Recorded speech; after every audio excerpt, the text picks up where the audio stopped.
ከዛም ከዚህም ብሎ ተፍጨርጭሮ የገዛውን ጁስ እየጠጣ ጓደኛው መጣበት በዳቦ።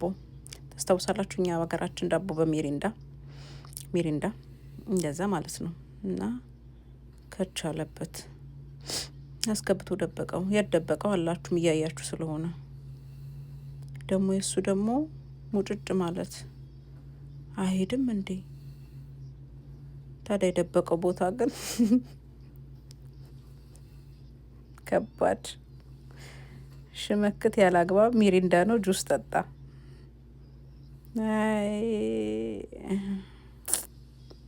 ኧረ ሂድ በቃ በእናትህ ይጠጣበት። ተጣለ ተመልሶ።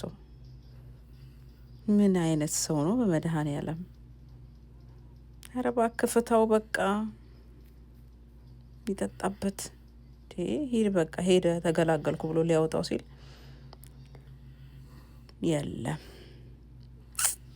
ተካፍላችሁ ብትጠጡ ይበቃችሁ ነበር። ምን አሁን ከተትከው አልከተትከው ባዶ እኮ ነው።